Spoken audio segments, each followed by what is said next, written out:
let's do this one more time. I'm not entirely sure how this video is gonna go particularly.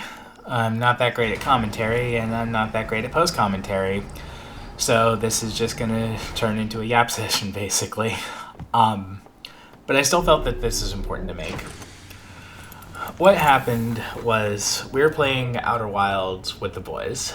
And if you've been following along with the series, you see how things kind of go. I was playing the game on my own, completely blind. I have never played Outer Wilds before. I was probably the only person, or maybe like one of two people in the group who hasn't played it, and never watched a playthrough, had no idea what to expect. So it was a completely brand new experience for me, and that's the only way to play the game. My friends always told me that, if they could erase any memories out of their lives, it would be their playthrough of Outer Wilds. So that way they can go back and replay it again the way it was meant to be played. Just not knowing what's going on, not knowing what to do, figuring things out, exploring. That's the whole point of the game. And I knew I wanted to do that, but I wanted to make it special as well. That's why I tried to record every session with it. I wanted to do my best to essentially capture those memories. And no, I'm not a transhumanist. I don't believe in uploading my consciousness to the internet or anything like that. I just wanted to record this. I wanted to record genuine reactions, genuine moments, genuine laughter, genuine surprises. Just capture the lightning in a bottle, basically. Because if I'm being completely honest, that's the whole point of my YouTube channel. I'm afraid of losing my memories. But I've always believed that the strongest form of proof is going to be video evidence. So even though when I started my YouTube channel way back in the day, when it was just me playing Smite with a few friends, and those games were more or less actually me recording myself so I could watch them back and try and improve, and I did that. But now things have really shifted. My YouTube channel is turned into me taking moments out of my memories and recording them for the future. So maybe that way, if something were to ever happen and I were to forget, I could look back and remember.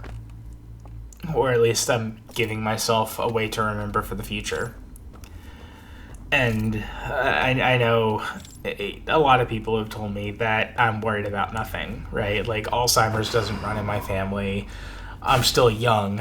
I still have a relatively decent memory for what it's worth. But I think forgetting is probably one of the things I'm afraid of the most. So that's why I wanted to record Outer Wilds specifically. I knew it was going to be a special game, and I knew I was going to be sharing those moments with special people, and that's something I didn't want to give up.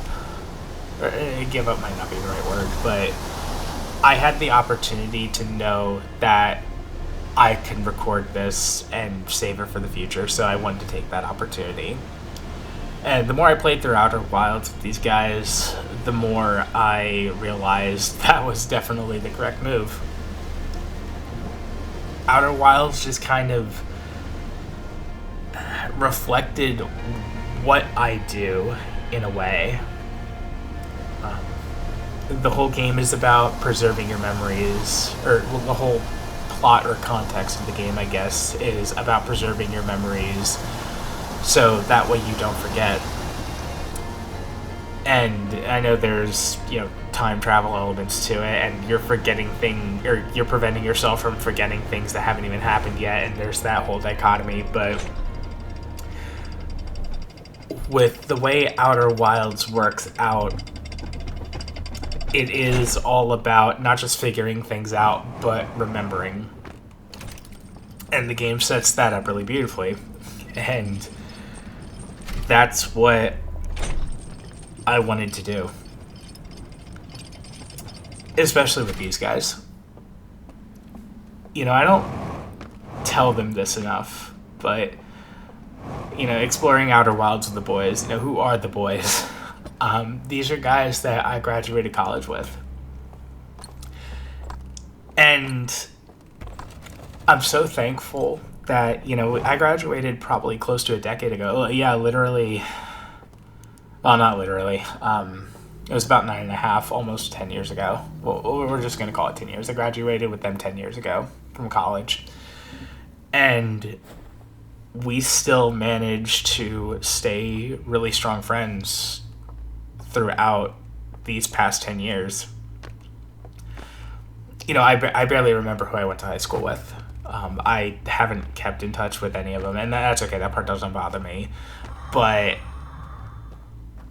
it's only a 4-year difference. Like, if I graduated high school 14 years ago and I don't remember anybody, that, you know, it is what it is. But the fact that I graduated college 10 years ago and I'm still talking with these guys at least twice a week, I think that's wonderful. These guys are really special. And I think this just kind of shows it. Just kind of the bond that we've been able to make and the bond that we've been able to keep just through scheduling times that we can meet at least twice a week and just catch up on life, to be able to share our lives with each other, to be able to genuinely care. And the fact that we've all been able to care about each other for the past 10 years, it is really hard to wrap my head around, honestly, because I don't have anybody else like that in my life other than immediate family. Like, obviously my brother, obviously my parents. Those are a given. But outside of immediate family, the people that I've been able to make connections with, these guys are solid. And I wouldn't trade any of that away. So even though I don't tell them this very often, the boys are really important to me. And I'm thankful for each and every one of them. And I'm glad that they were able to join me on this journey of me fumbling around like a goofball, forgetting to put on my spacesuit, overestimating a jump that just causes me to burst out into orbit, being able to laugh at it, being able to share those moments. I'm thankful for it. And I'm thankful for all of them. And that's a big reason why I'm making this video in particular, even though it's very different. I did try to record every single session of Outer Wilds that we had. There were only 2 recordings that didn't make it. The first one was a session where I spent pretty much the entire time going through Dark Bramble and learning those gimmicks. Finding the distress beacon from the 3rd ship, figuring out how to get there, duplicating the probe through that one Dark Bramble core, dying a lot to the anglerfish. That one was funny. That was like the only moment that we really... probably that realization of how Dark Bramble works was the only moment that we're really missing from not having that recording. Was Nate and Kaylin, 2 of the boys, they played through this game thoroughly, and they were having a fun time when I finally got to the actual anglerfish and just being eaten by them over and over and over again as I was basically limit testing what the sound limit was for how far I could push the ship. Turns out it's just immediate sound limit. In order to get the ship through, you just have to full throttle it through the original core portal, and once you get onto the anglerfish side, you just have to coast through your momentum. But they were saying how they were surprised how in earlier sessions I went to Dark Bramble and I did not see a single anglerfish. Or maybe I saw one, but it was just kind of there, and I was able to just like float around it. And it's like, okay, whatever, it's there. And it was just really funny, them wondering how earlier on I was able to avoid all of them for so long. And then the one time I finally like go back to Dark Bramble and start to take it seriously, that's when all the anglerfish come out. And that's when they all start attacking me, and they're having a good time watching me finally get eaten. Not in a morbid way, but more in a it's about time kind of way. And it's just funny. Knowing that, for lack of a less morbid way of putting it, death is inconsequential in this game because you just go back in time 22 minutes, preserve your memories, and go from there. It is funny when death is inconsequential and then death just keeps happening over and over again in the most ridiculous ways. But yeah, there was an entire session, maybe like it was a short one too, it was only like 2.5 hours, where I went through Dark Bramble and figured all of that out. And then that accumulated into me making it into the ship, seeing that it was only a broken warp core, and then that was about it.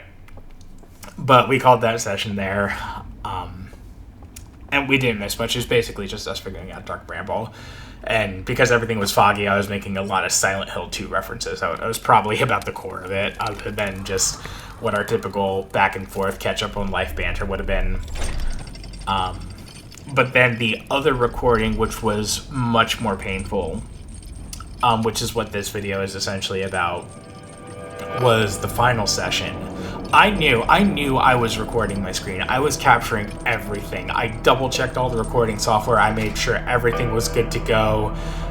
And we had a really good time figuring out basically all of everything through the end of Echo of the Eye, or Eye of the Echo, whatever the DLC is called. I think it's just called Echo of the Eye. We figured out all the final pieces in that one session. It was like a 4-hour session. There was a lot to it. We solved the last two kind of like underground archives that you would have seen. Let's see, what was the one?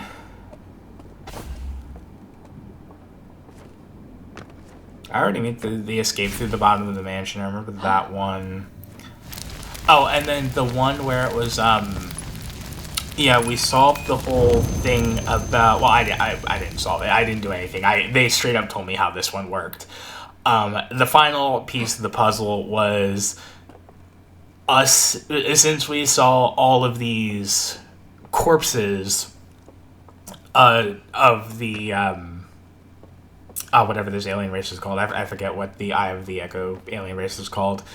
But since we see all these corpses holding the lanterns, and the lanterns are keeping their consciousness, they told us that if our bodies were to also perish, the physical body, but it was able to light the lantern, then we still had one chance in the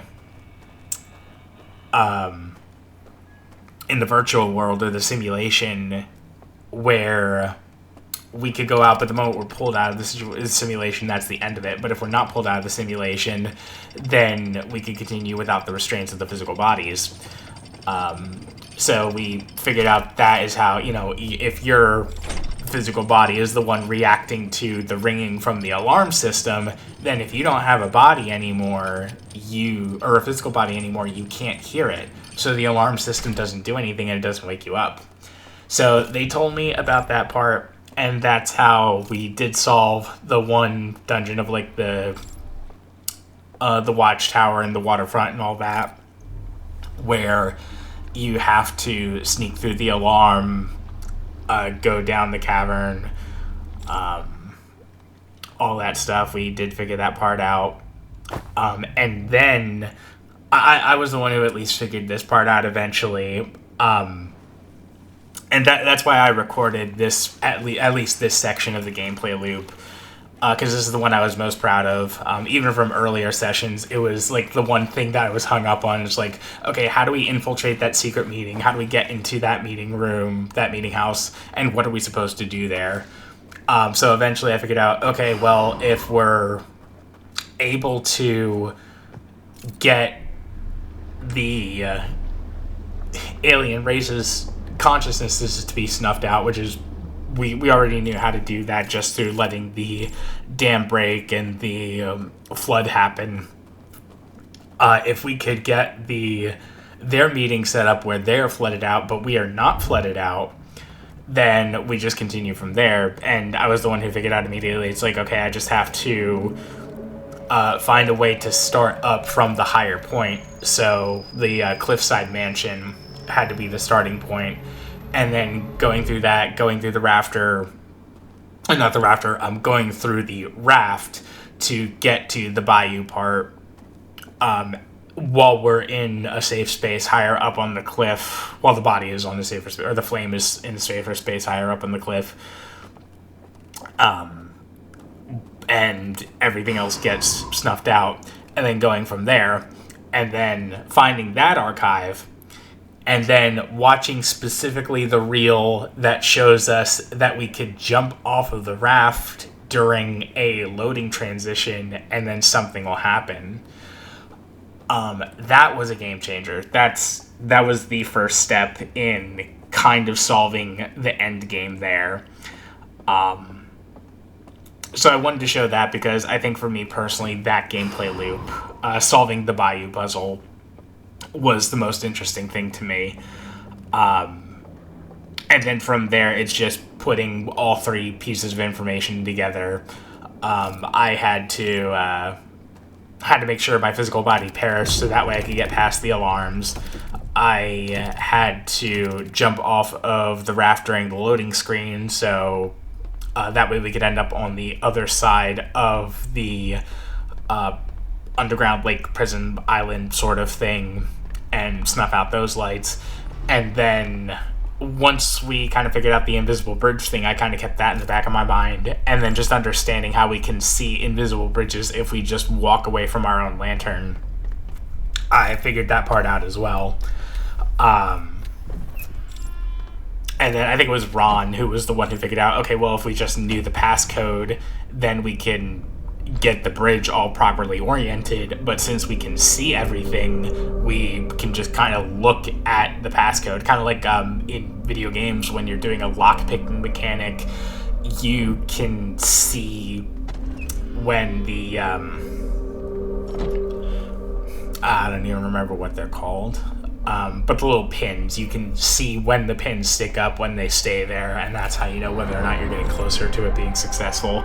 It was just watching the lock unfold or the bridge reform while we were doing the combination, just to know what the combination is. And that's how we did all of that. Pretty much solving the end of the Eye of the Echo.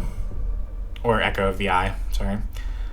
The only funny part that we're missing, honestly, I think the only funny part that we're missing from the final recording that we didn't capture, I tried to reduplicate it in this gameplay recording. You'll see it's not as funny watching it backwards again, but it was funny when it happened the first time, was when I got down into the prisoner's cell and I saw him reach out for his own lamp and he started walking towards me from out of the darkness. I turned tail and booked it. I ran back to the elevator as quickly as possible. I wasn't screaming like a coward. I wasn't screaming into the microphone or anything like that.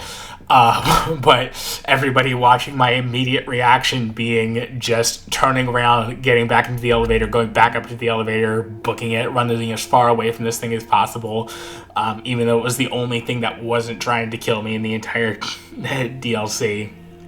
That got a good laugh out of people. But yeah, it was that moment of... we lost that moment, unfortunately. That genuine laughter, that reaction to it. But then everything else kind of played out as it were. We talked about the Echo of the Eye DLC, the kind of implications of it, what all the story could have possibly meant, because we only found bits and pieces of the story. It's a very visual storytelling game, no dialogue whatsoever. So, just learning, piecing together everything that happened, kind of discussing what the story was and what the implications of it were before going back to the main game. And then that's when, Nate essentially told me, this would have been in a previous recording as well, but I straight up asked Nate, it's like, do I need to play the DLC before finishing the main game? And he said, you don't have to, but if you want the good ending, as he put it, you should do it. Or at least if you want the true ending, that's how you should do it. And I think he was right. I think the way they added the prisoner character to the end game as a way of closure for us tampering with the Void again, I think that additional context really does put things in a warmer perspective. So I'm glad that we did the DLC before the ending. But that's what we did after we finished the DLC. Nate straight up told me, it's like, okay, that's it. There's nothing else to explore. You know exactly what you're doing. You're going to Ash Twin. You're going inside Ash Project. You're taking the Warp Core. Then you have, if that takes you about 4 minutes, then you have about 18 minutes left to go through Dark Bramble, put it in the ship, and go through the Eye. And so we did that. Wasn't a whole lot left to really think about or discuss. We, essentially, as the game accumulates, we watch the universe die, and then we watch it grow again. We watch it become reborn as its own new star. So it was fun. Very fitting end to a space exploration game like that. But I don't remember anything particular of note. It was really just all the eureka moments from the final session that we really lost, and kind of us just coming together for that closure, like I mentioned, to be able to see how the game finally wraps itself up. That's all that was lost from the final recording, because it just didn't save. Like I said, I swore I was recording the entire session, but then when I closed out of my recording software, it just didn't save the recording, and I have no idea why. And it still bothers me to this day, honestly, because those are memories that I don't have recorded, and they're memories that I'm not going to get back. But yeah, I think at the end of it all, final closing thoughts, before I just let the rest of the video play out. The reason I'm doing this right now is because I think Outer Wilds is a game, a journey that needs its ending. Even though I'm not going to have the genuine ending, even though I don't have a full recording of everything that happened, I think it's still important to show that something did happen. And that's why I'm doing this now. In a game about making memories, in a game about forming bonds, in a game about exploration and learning and understanding even things that are supposed to be beyond our comprehension, I think it gets tense. I think it gets scary when there isn't any closure to that. So a part of me feels like, yeah, I have to go back. I have to at least record the gameplay and then share my final thoughts on all of this, so that way there is an ending. So that way there is some closure, some type of closure to what we all experienced. And I am glad that I'm doing it. I'm glad that I'm doing it for the future. and I'm glad that I'm doing it for the people that I care about. I think that's all I really have to say. And transmission, or whatever the proper way of putting it would be. And I'm just going to let the rest of the gameplay video play out so y'all can watch firsthand exactly what was happening, exactly, mechanically speaking, at least, what was going through, what we went through, what we were going through. And that's going to be the cap on our journey. But I'm glad it was a journey that we took together.